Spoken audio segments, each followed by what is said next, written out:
Shalom semuanya, selamat malam. Saya sangat bersuka cita malam hari ini kita bisa kembali bertemu dalam program Sharing and Inspiring secara khusus dalam segmen spesial atau akhir tahun atau tahun baru. Saudara-saudara, malam hari ini kita akan belajar satu topik yaitu iman dan pengharapan. Saya percaya iman dan pengharapan ini adalah satu perenungan yang penting karena ini sangat menolong kita, menguatkan kita, meneguhkan kita, bagaimana kita bisa menjalani, bagaimana kita bisa menang dalam berbagai pencobaan yang kita alami di masa-masa pandemi ini. Sebelum kita belajar firman Tuhan, mari kita berdoa terlebih dahulu. Bapa yang baik, dalam nama Tuhan Yesus kami bersyukur ya Tuhan, pada malam hari ini kami boleh bersama-sama belajar firman Tuhan. Biar Roh Kudus yang bekerja di antara kami, yang menguatkan kami, meneguhkan kami, yang mencelikkan mata rohani kami, sehingga kami bisa menjadi pelaku-pelaku firman Tuhan. Hamba-Mu sangat terbatas, biarlah Roh Kudus yang mendengar. Demikian juga yang Roh Kudus lah yang menolong. Demikian juga ya Tuhan, para pendengar, Roh Kudus yang menolong, yang menguatkan mereka, yang meneguhkan mereka, yang menghibur mereka, yang memberikan pengharapan baru, serta memberikan damai sejahtera dalam hidup mereka. Terpujilah Tuhan di segala Tuhan. Dalam nama Yesus kami berdoa. Haleluya. Amin. Saudara, malam hari ini kita membuka kitab kita, yaitu 1 Korintus 13 ayat 13. Demikianlah tinggal ketiga hal ini, yaitu iman, pengharapan, dan kasih. Dan yang paling besar diantaranya adalah kasih. Saudara, kalau kita bahas kitab ini tentu kita tahu bahwa salah satu jemaat yang paling dewasa yang ditulis dalam Alkitab itu adalah jemaat Korintus, karena mereka memiliki pengalaman-pengalaman spiritual, mereka punya karunia-karunia rohani, dan ketika mereka menggunakan karunia-karunia ini, ada kesalahpahaman, ada permasalahan, sehingga timbullah perpecahan. Ya, timbullah pertentangan satu sama lain. Ya, sekarang ada orang yang menganggap dirinya lebih hebat, ada yang menganggap orang dirinya lebih rohani. Ya, tapi yang pasti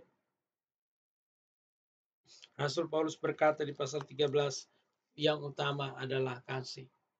Karunia-karunia itu penting, tetapi yang utama dan paling utama ialah kasih.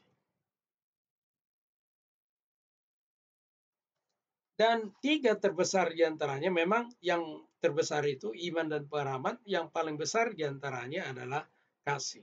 Maka malam hari ini kita bahas tentang iman dan pengharapan. Nah, kalau kita membaca Ibrani 11, mari kita baca Ibrani 11.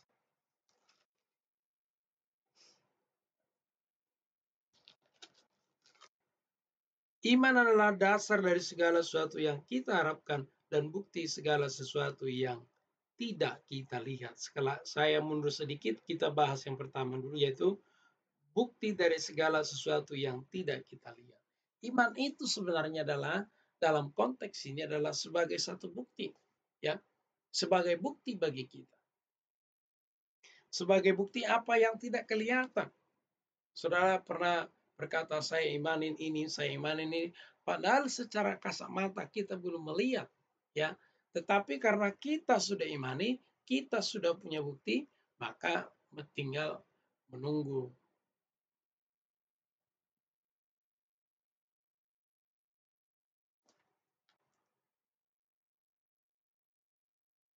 Yang kedua, iman adalah dasar segala sesuatu yang kita harapkan.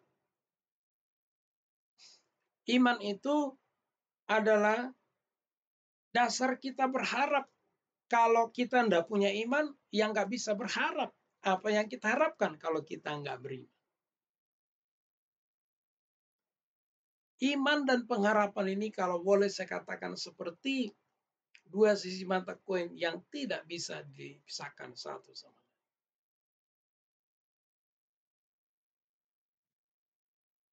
Jadi saudara-saudara, malam ini yang mau saya tegaskan yang pertama, bahwa iman itu bukan hanya dasar meminta-minta, tetapi juga dasar untuk menerima. Iman itu bukan dasar untuk memaksa Tuhan.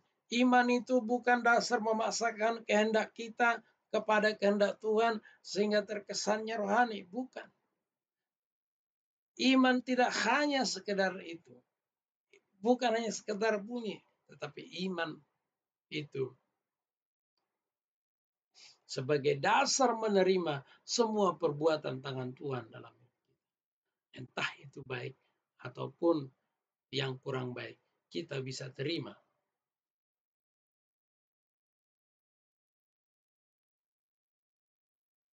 Jadi iman bukan hanya dasar meminta-minta Tuhan, saya mau ini, saya mau ini. Tapi iman juga dasar bagi kita untuk menerima apapun yang Tuhan kehendaki dalam kehidupan kita. Yang kedua, saya mau bicara pengharapan. Pengharapan itu sangat penting dalam hidup ini. Saya sering mengatakan bahwa pengharapan itu adalah nyawa kedua dari orang. Kalau kita perhatikan, ya saya tidak menyumpahi, kalau kita perhatikan ada orang-orang yang menghabisi nyawanya sendiri, itu karena kehilangan pengharapan.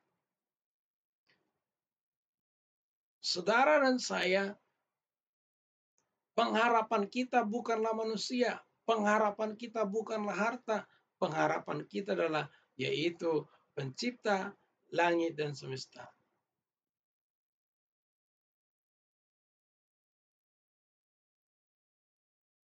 Pengharapan itu adalah sebagai nyawa yang kedua. Ada banyak orang gila, ada orang banyak stres, bahkan kecewa. Karena apa? Pengharapan itu sudah mulai memudar. Kalau kita memiliki pengharapan, ya tentu apapun yang kita harapkan, maka seperti firman Tuhan, mari kita melibatkan Tuhan.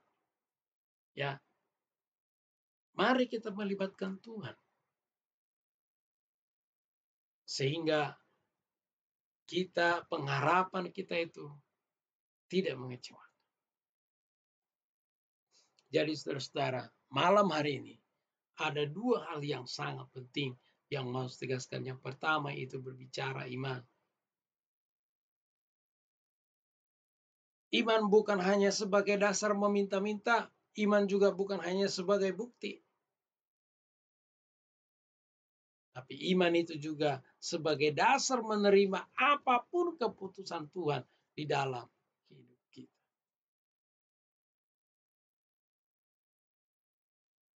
Yang kedua yaitu pengharapan. Saya mengerti bisa saja karena kita tidak tahu persis. Tentu bisa saja kita mengalami kesulitan-kesulitan ataupun tantangan dan rintangan dalam kehidupan kita. Saya percaya bahwa pengharapan kita itu tetap teguh di dalam Kristus. Haleluya. Jadi saudara-saudara, malam hari ini kita ingatkan yaitu tentang iman, bukan hanya dasar meminta-minta, tapi menerima apapun jawaban. Kemudian kita belajar tentang pengharapan. Yang saya tegaskan adalah pengharapan itu adalah nyawa kedua dari kita. Orang itu bunuh diri, orang itu kecewa bahkan sampai gila. Karena apa? Karena pengharapan mereka udah memudar. Ya, dilihat alam semesta ini udah mulai gelap.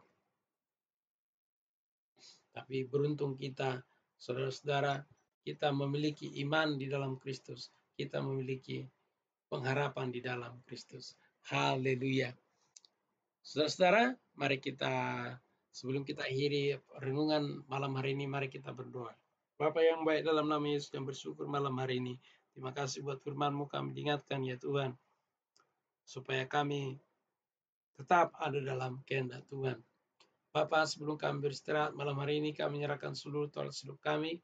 Biarlah kami bangun dengan sukacita, bangun dengan pengharapan yang baru di esok hari, karena kami percaya penyertaan Tuhan sempurna dalam hidup kami. Terpujilah Tuhan segala Tuhan, dalam nama Yesus kami berdoa. Haleluya. Amin. Amin, saudara-saudara. Saya ucapkan terima kasih buat dukungan Bapak Ibu, ya, baik berupa